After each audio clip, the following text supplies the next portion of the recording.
Okay, now we have to get a link to that one. Okay, and now we're gonna take this, and then we're gonna go here. Okay, go here for the live stream. Had to change. Sorry. Okay, I think we're good. I think. Where's the link gonna be available? I'm gonna put it in the link tree right now because we still have the old one. Okay, cool. Yeah, and then it's also in the comments of the last video. Yeah, I'm hoping. People are going on a little scavenger. I know. It's okay, guys. They don't It's even okay. want your Instagram even. Yeah, my sister's asking when to start sending the video. Oh, good. I commented to go to So I don't think this link works. We have to share. We have to share this. Oh.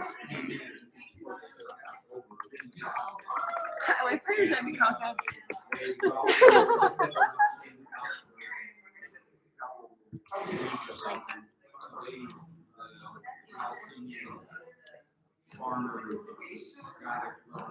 Oh no, it's me.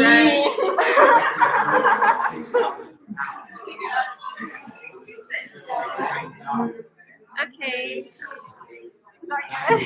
I mean, I think it's gonna have to be. Are we happy with that? I think so.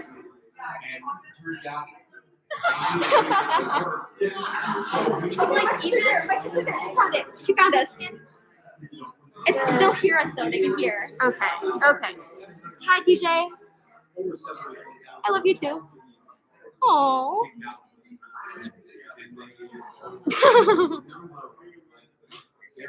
Hi. We'll start the event in a second, TJ. Okay. I like how your computer still has 558 right now. Wait, that's all the time? Yeah, it's just so long right now. Oh my god. When you see what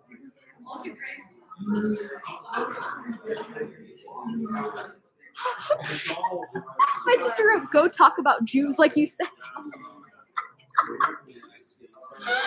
Oh my gosh. It's okay, DJ.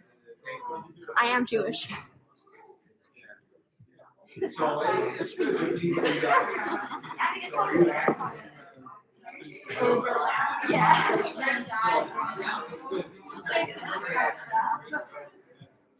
I was here when I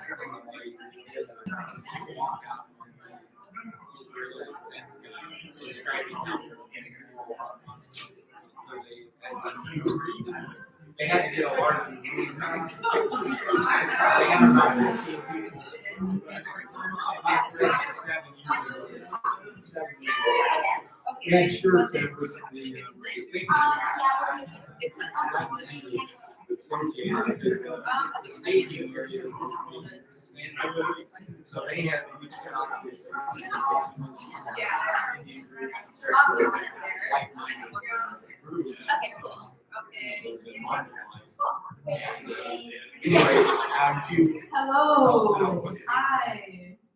Greetings.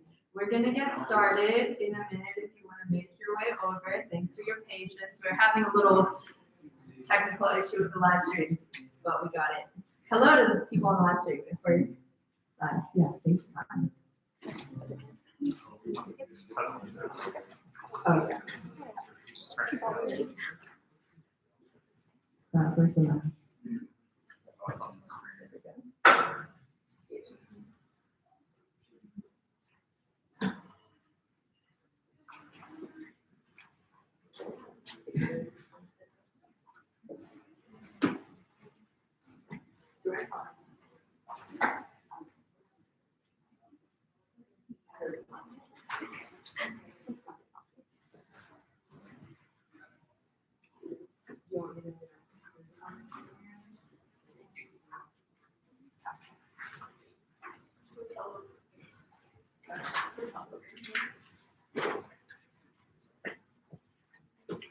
All right, thanks so much for coming, folks.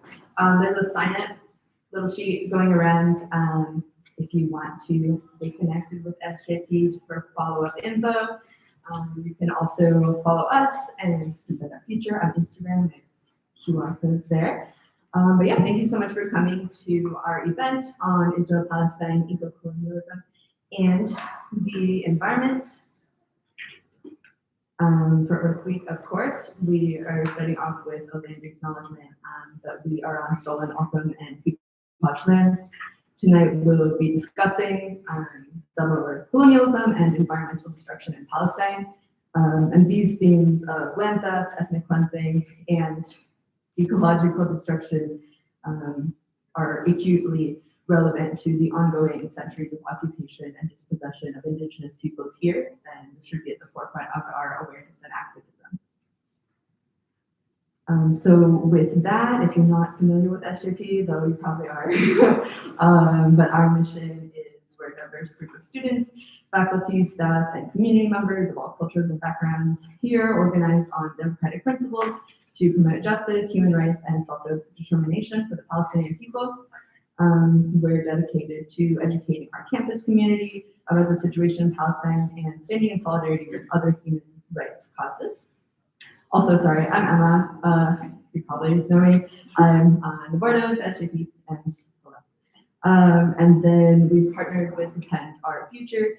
And Sophie, particularly, thank you for catalyzing this event. Defend Our Future is, they just started a chapter here at ASU focused on environmentalism and solving the climate crisis. Their mission is as a project of the Environmental Defense Fund. They're a nonprofit, nonpartisan organization dedicated to empowering young people of all political persuasions who are interested in advancing environmental justice and clean energy and climate solutions that grow our economy and protect the world for future generations.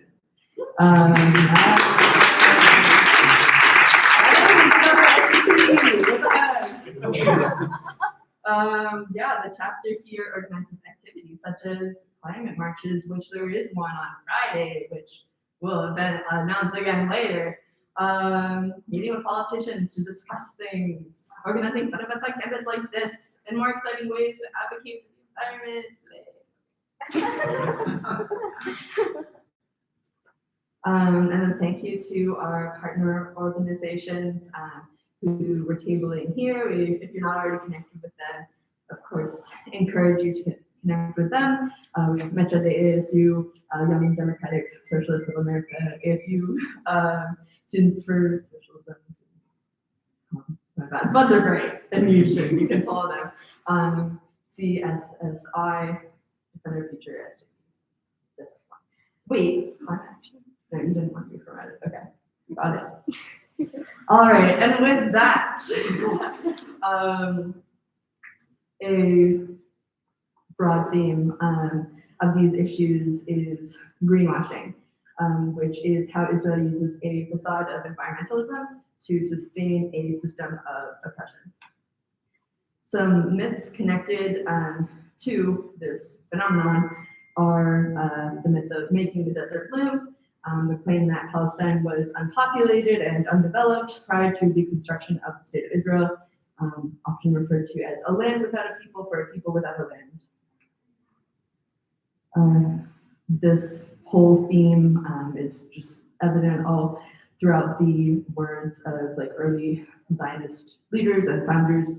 The first president of Israel, Chaim Weizmann, says, "It seems as if God had covered the soil of Palestine with rocks and marshes and sand, so that its beauty can only be brought out by those who love it and will devote their lives to healing its wounds."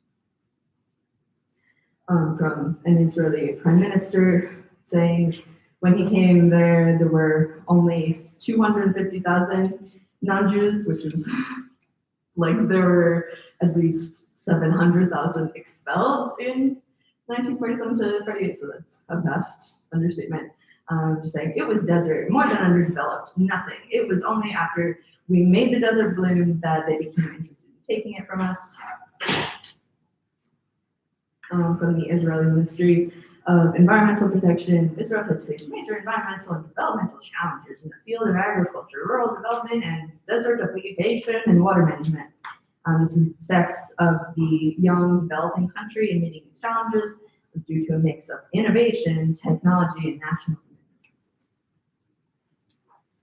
commitment. This all also came then in 2005 as the Israeli Foreign Ministry kind of put out a rebranding campaign to improve the country's image abroad by downplaying religion and avoiding discussion of Palestinians. It was accompanied by global marketing efforts, in part that highlighted Israel's supposed environmentalism. They bought out hundreds of seconds of slots, like on CNN, to promote their supposed environmentalism and such.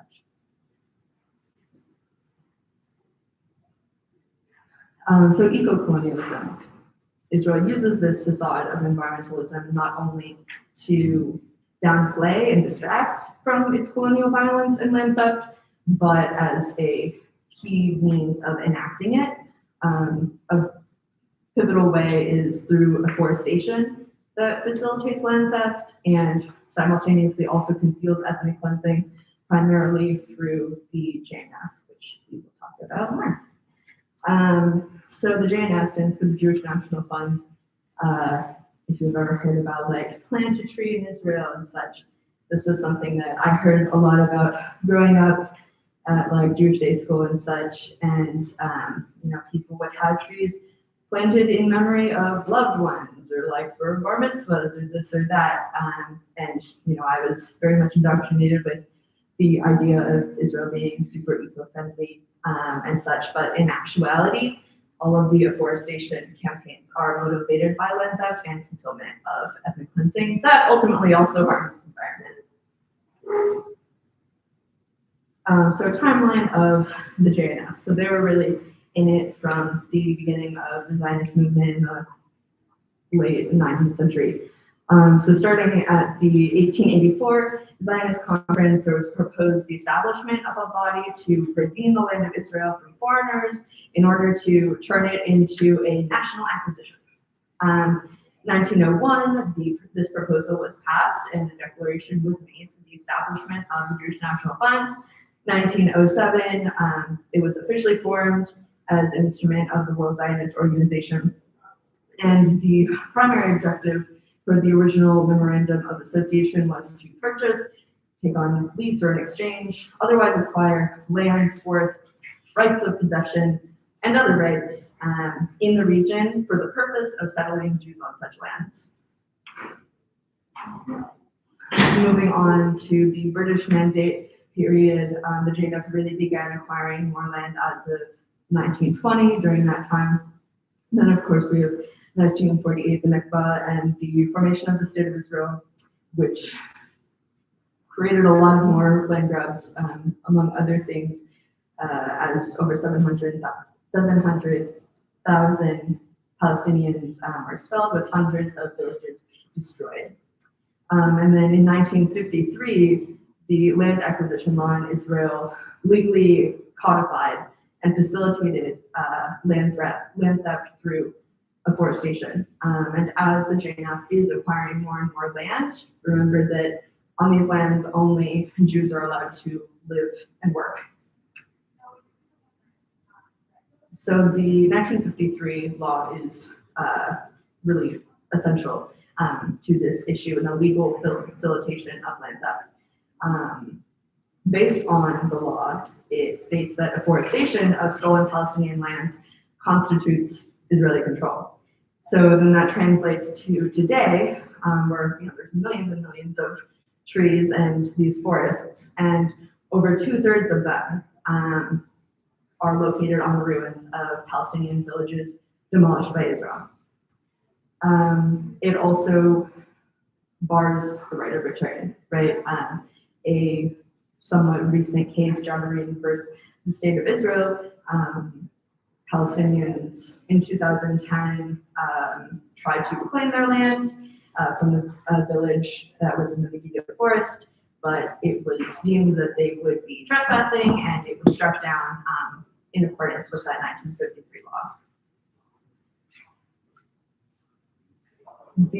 Some JNF officials have even just unabashedly, shamelessly, admitted this truth.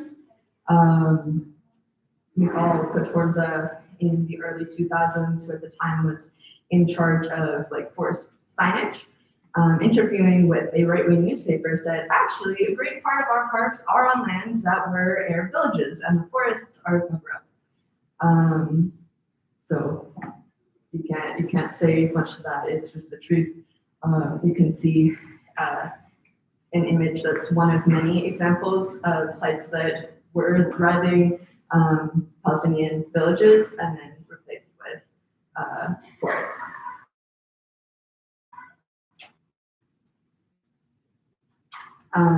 Another JNF employee, slightly different situation. This official was then at the time in charge of signage at the forests, and then he started becoming aware of the truth of the matter. It was not saying in an unabashed, oh yeah, it's just covering the forest, but saying like, oh, this is an issue. In 2013, he said, it's time we acknowledge what is right here underneath the surface, what's never mentioned, the Nakba. We must now lead the change and start showing everyone that lie buried underneath the forests are the remains of an entire living culture wiped out in 1948. This is another example of remains of a Palestinian village amidst a JNF forest. I wasn't able to determine whether that person still works at the JNF or what happened there, but at the time then he independently, without like telling his colleagues, went and did redesigns of a lot of the forest signage, like with land recognitions of like the truth of what was here, the names of the Palestinian villages and such, and went and drove and placed them at the sites. But that's just, one incident. Overall, the JNF still continues to perpetrate all of this.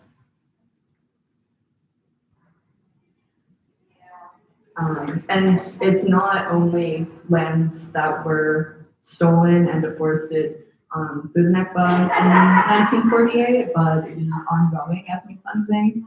The JNF is a subcontractor and partner closely of the state and continues to play a role in land theft, particularly of unrecognized villages of Bedouin in the Negev. One example being in 2010, the destruction of one of these unrecognized Bedouin villages by the state for the purpose of JNF planting forests. Like, this is a common phenomenon that they'll say, oh, we need to destroy your village so the JNF can plant a forest. So they're extremely tied to prior destruction and ongoing.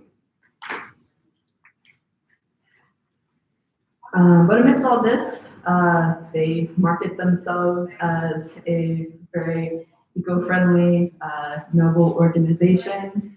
They are top rated by Charity Navigator, the Better Business Bureau, and Charity Watch. From their website, how they self-describe that JNF is greening the desert with millions of trees, building thousands of parks, bolstering Israel's water supply, helping develop innovative arid agricultural techniques. So it's funny, the institutions that talk about being so innovative, they're always definitely great. The JNF is the single largest provider of science programs in the US and is a key perpetrator of this propaganda internationally. And they tout that since 1901, they've planted more than 250 million trees, built all these reservoirs and dams, developed all this land, created all these parks, provided all this infrastructure. But of course, we know that the reality is colonial motivations and actions. And in addition to this, the forests actually harm the environment. It would still be bad even if the forests were good, but they actually are also just harmful ecologically, as they're composed of non-native pine trees, millions of which are being planted, and they're environmentally damaging and destructive to the natural environment. Even like Zionist ecologists in Israel assert that the forests are ecologically harmful. This is a screenshot of an article in the Times of Israel newspaper that there are various like leftist newspapers in Israel, but the Times of Israel is not one. But even in the Times of Israel, they have, you know, a recent article saying, don't plant a tree in Israel. It literally contributes to climate change. There was a somewhat recent study by, what is it, the Society for the Protection of Nature in Israel. But again, this is the need to stop afforestation. So it's indisputable. Some of the ways that it's harmful is disrupting the natural ecosystem. It contributes to more warming than cooling due to the increased heat absorbed by the dark patches of the forests compared to the natural previously light heat environments. That's something called the albedo effect. That's the extent I know about it because I'm not too scientific. And the trees also obliterate grasslands that contain rare endemic species.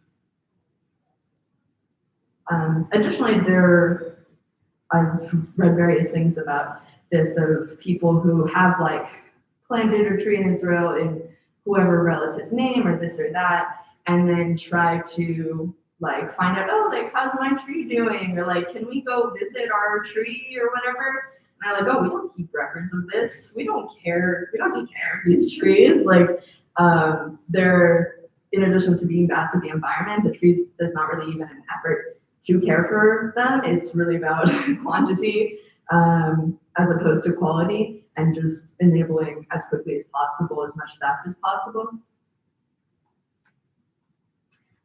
Simultaneously, as Israel is heralding itself for environmentalism and all this afforestation, it engages in systematic destruction of Palestinian olive trees and other ecological resources that Sophia will tell you more about.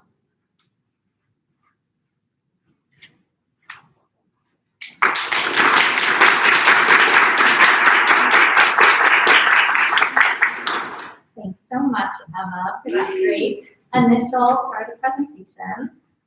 So yeah, I'm going to go into the destruction of olive trees. So olive trees in Palestine are a very important part of the culture, and for centuries the olive harvest has been central to Palestinian livelihoods. Now, though, the olive trees are facing systematic destruction by Israeli authorities and by settlers as a means of both economic devastation and cultural destruction. So the destruction of the Palestinian olive trees is systematic, and it's been going on since 1967. And since then, over 800,000 Palestinian olive trees have been destroyed. And this translates to about $12.3 million lost per year across 80,000 families who rely economically on that olive harvest. In the last year alone, over 9,300 trees in the West Bank were destroyed. And just to put that into some context, olive trees live for about 300 to 600 years, the oldest living as long as 4,000 years. And those serve these families across many generations. So this destruction is really devastating, and it lasts a long time. So more about the cultural significance of the olive tree.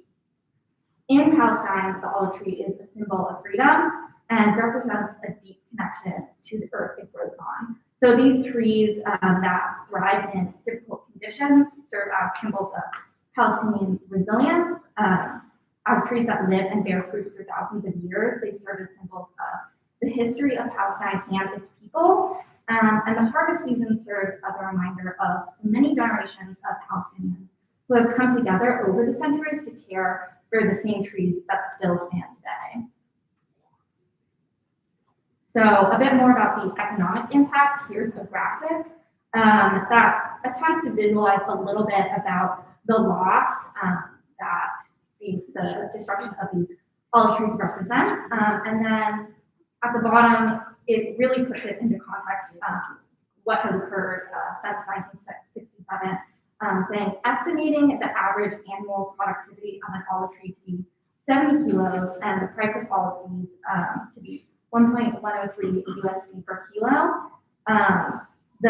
This Applied Research Institute Jerusalem estimates that the Palestinian economy has lost over $55 million since 1967 to 2009. So it's now 2022. So you can imagine how much that number has gone up. So this issue really represents an intersection of environmental and cultural destruction, because the destruction of these olive trees physically harms the land by decreasing biodiversity and causing soil erosion, while also allowing Israel to confiscate so-called uncultivated land. And now I will be handing it off to Sophie.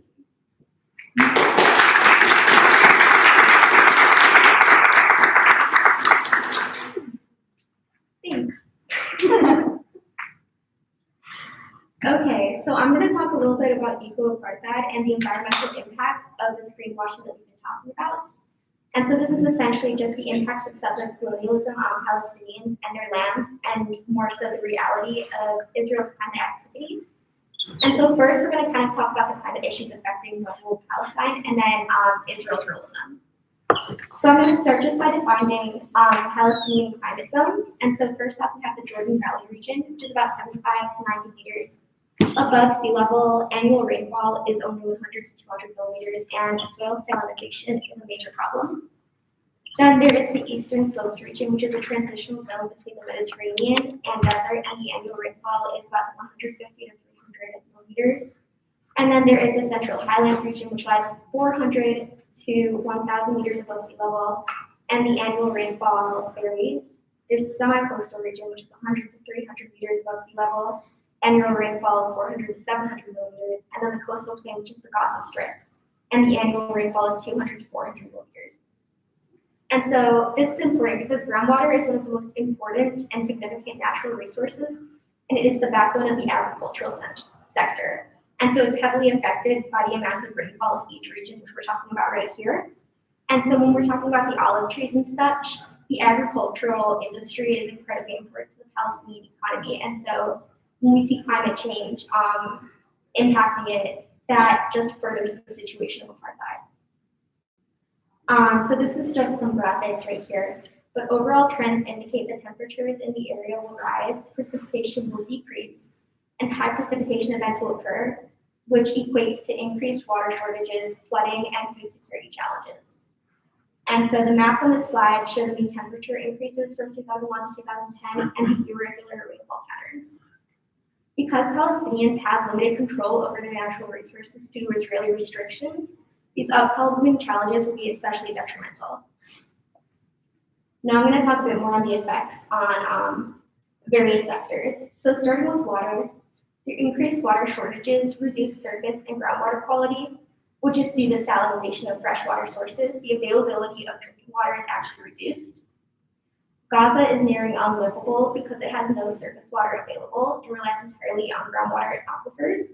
It's estimated that 95% of Gaza's aquifers are unsafe due to salinization and contamination, and this is one of the leading causes of death. Also affected is the permeable soil, which is susceptible to leakage of surface contamination and pollution. Following that are the effects on agriculture.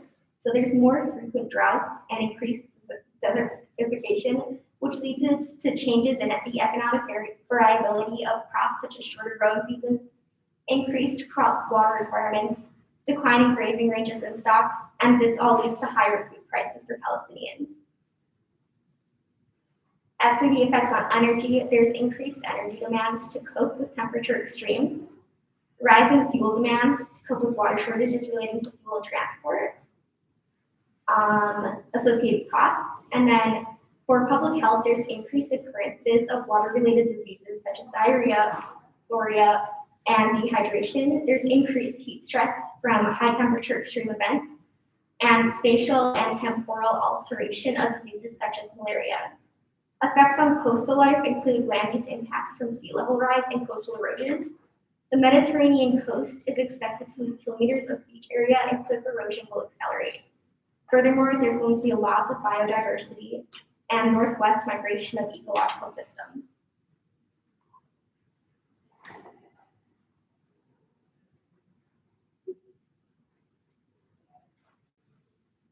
Okay, and then this is just a little chart summarizing some of the climate change impacts on aspects of Palestine. So starting with West Bank agriculture is olive production, grape production, stone fruits, rain-fed vegetables, field crops, irrigated vegetables, grazing area and soil erosion, irrigation water, and livestock production. Then on West Bank food, the impacts include groundwater supply, flood management, and the condition of the infrastructure. And then on Gaza Strip agriculture, we have livestock production, cost of agricultural production, employment, vegetable production, olive production, citrus, irrigation water. On Gaza food, we have domestic food prices and imported food prices. And then on the water is the groundwater supply, groundwater quality, and flood management. So unlike the Israeli government, the Palestinian Authority lacks the capacity to solve water infrastructure or any other environmental problems. And the PA is just poorly equipped to support long-term adaptation. And this actually furthers the apartheid situation because Palestinians are weakened further in economic, health, and other realms. Furthermore, Israel is actually responsible for providing water to Palestinians. 87% of shared water goes to Israel, with 13% go to Palestinians. And it is estimated that 650,000 plus people in Palestine have limited access to water, with 480,000 being vulnerable as a result of that. Israel also restricts what goes in and out of Gaza from other countries trying to provide aid, and many essential items for building water infrastructure are considered to be dangerous and are thus prohibited. To go on, a little bit about Israel and Palestine's ecological footprints. So the ecological footprint is a potential tool to jointly measure planetary boundaries and the extent to which humanity is exceeding them. And so there's two measures taken into account while calculating the demand and supply of ecosystem services. And those are the ecological footprint and the biocapacity. And so there's a huge difference in the ecological footprint of Israel compared to Palestine, with Israel having a much larger one. Israel has one of the largest carbon footprints in the world. Israel's ecological footprint is 55 dunams per capita, although there is a 51 dunams per capita gap between biocapacity and demand. And then Palestine's ecological footprint reached 4.6 dunams per capita, whereas the biocapacity is 1.3 dunams, which results in a 3.3 dunams gap. And so to put that into perspective, 22 dunams, which equals 2.2 global hectares, and 1 global hectare is 100 acres. Furthermore, the Israeli yearly greenhouse gas emissions are at 6.51 tons per capita as of 2020. And to put that more into perspective, the USA's yearly greenhouse gas emissions is at 14.24 tons per capita. Palestine has them at less than 0.57 tons per capita. Israel has nearly half the greenhouse gas emissions of the USA. The size of Israel is equivalent to the size of New Jersey. So that's kind of insane. Next, I'm going to pass this off to Jim to talk about the Jewish National Fund and our own college.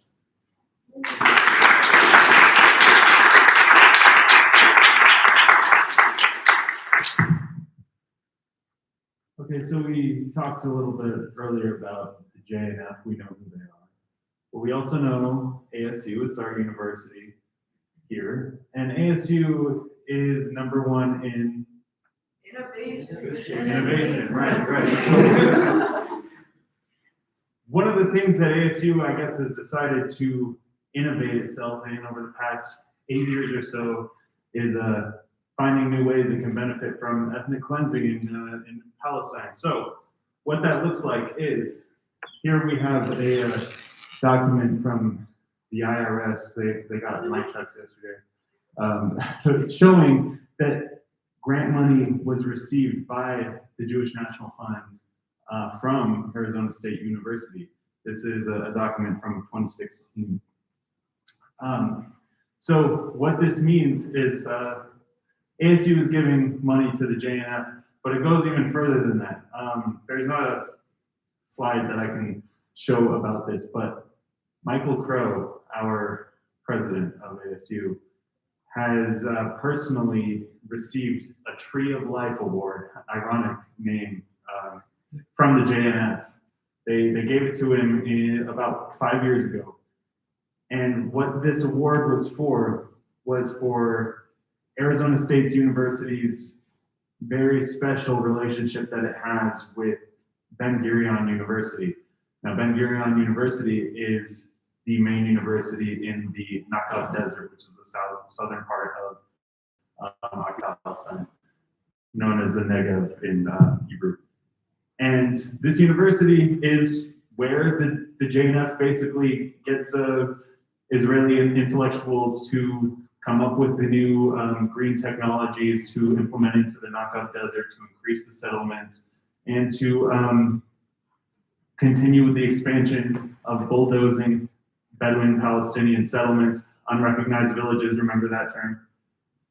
And what that looks like is further destruction of the land, ecological destruction, by putting in these technologies that destroy the land under the guise of being green. So when next time you see an ASU bus that has something like unlimited clean water written on the side, know that the technology that it's referring to is the same type of destructive, ecologically speaking, type of technology that we are trying to come up with climate solutions for, but it's actually going to continue to destroy the land and enable the ethnic cleansing of Bedouin Palestinians. So, to call to action for this issue, we are starting a petition to get the university to divest from JNF. We pull out the funds right now and sign the QR code, sign the petition. Once we get enough signatures, we'll bring it to the university or USG. Still ironing out the details on that one, but yeah, it's important to understand and recognize just how deep this connection between the Jewish National Fund and Arizona State University is, because you really have to ask yourself, why is that relationship there in the first place? And the obvious answer is ASU, being a university that is trying to be #1 in innovation and attain that title year after year, has to find ways to develop new technology. And the best way to develop technology in this neoliberal capitalist world that we live in is to displace people, build new weapon systems, build new systems that reinvent themselves as bringing justice, but in actuality continue the violent dispossession of indigenous peoples and destruction of Earth. So with that, everyone had a chance to scan the QR code. I hope so. I see everyone on their phones. Yeah, that's basically the presentation. So SJP, this is our event, and so is in conjunction with Defend Our Future. We meet every Tuesdays at 6 p.m. So if you're here today, then you don't have an excuse for next time we meet. And Defend Our Future is having what is that, this Saturday? This Friday. Okay, yeah, Earth Day March is this Friday at 2:30 p.m. Go to that link there to, what is that, to sign up or to find the info on? To sign up and get information to participate in the march. Yes. So participate in Defend Our Future's March, sign up, get information. Also, and our event next week for SJP will be going in depth about the Nakba. oh yes, That one. okay, so next week SJP, we're doing an event that is going in depth about the Nakba, because it is going to be the 74th anniversary of the catastrophe that is ongoing. Okay, and special thank you to MECHA, CSSI, YSA, and PCC These are their meeting times for their clubs. Metro does gardening on Saturdays at 5 p.m. also. And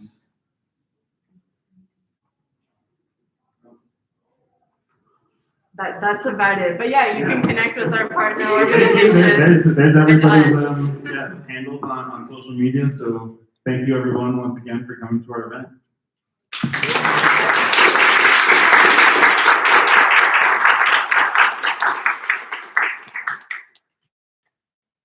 Yes, Nora, President. Oh, Samuel was telling me that we had ASU had a study abroad with that university that was focused on like ecology and global. Yeah. Would you look at that? More reasons to sign the petition, guys. Yeah, more reasons to sign that petition. I'll bring it back here, but And all of this information, we'll make it available via our Instagram pages for anyone who wants to review it, and we'll also make the references available. yeah, because going into this presentation, there was a lot of research that happened. I mean, probably tell by the slides and the amount of information here. But there's a whole lot we had to leave out too. So just on the JNF and ASU alone, and the relationship study abroad programs, these are very like alarming things that we should be aware of as we operate as students in our day-to-day life.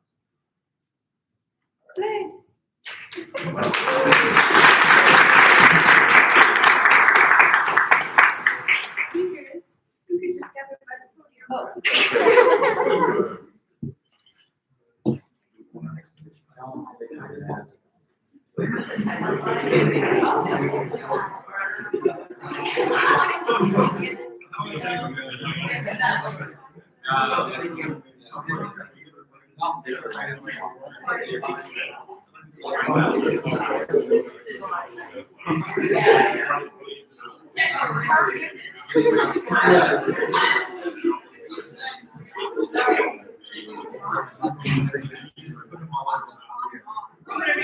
Take them off. Come on, I want to see your pretty face.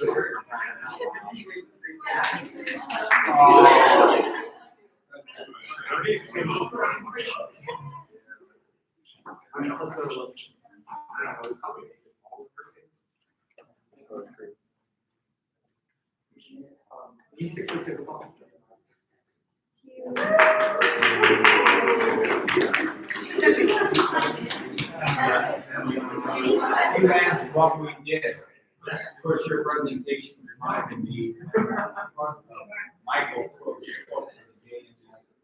at the Oh,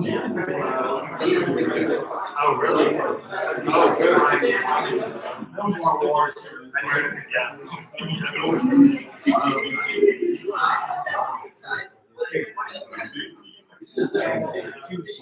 The wars are for us too, you know.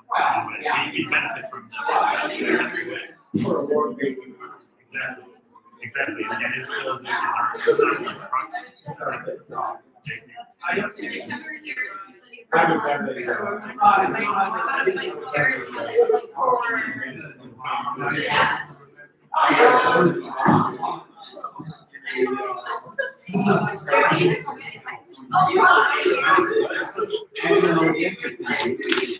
Bye, everybody.